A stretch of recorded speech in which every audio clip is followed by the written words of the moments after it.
Kids everywhere are making their list and checking them twice right about now. They're making sure that they don't leave anything off the list. Now, as parents, we want to make sure that we get them what they want, but we also want to make sure that what we buy them is safe.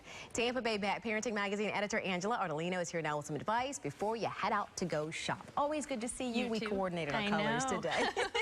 Now, you say before parents go out to look for these toys, they need to look for certain hazards when it comes to toys. What are we talking about here? Well, just last year we had the threat of lead paint. Lead paint is still a threat for children, so it's very important that when they are buying a toy that it's usually manufactured in the U.S. or in Europe.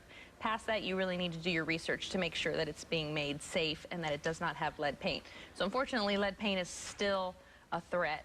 Small parts are a huge threat, and one of the biggest things now are magnetic pieces. Children are eating the magnetic pieces, and it causes severe damage and even death if it's not taken care of. So really look into it. You don't have to have that magnetic piece when they're little, and small parts, the same thing. There's choking hazards.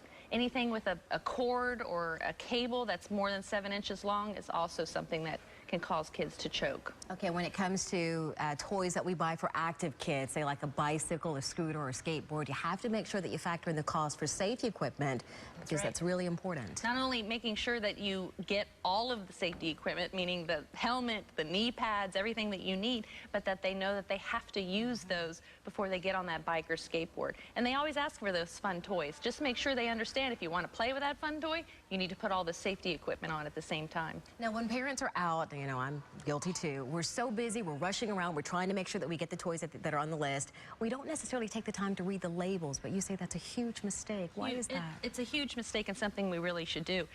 I love encouraging kids to make a list of what they want because then it gives us the opportunity to actually look it up and make sure that it's something that it's safe. But there's so many things. If a toy says it shouldn't be for kids 4 years old or younger, and a 2-year-old, doesn't mean a 2-year-old's not going to enjoy that game. It says that because the pieces are small, something might be sharp, it might be something that a 2-year-old does not know to look out for and will then become a danger for them. I know a big thing that happens is older kids getting toys that their younger siblings play with.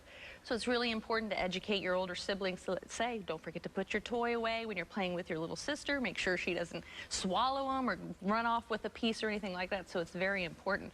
And there's a great website, cpsc.gov, which lets you know all monthly recalls if they do find a toy that's unsafe. So you can always log onto there to check out the toys there also. Always fantastic advice. Thank you. Good to hear from you.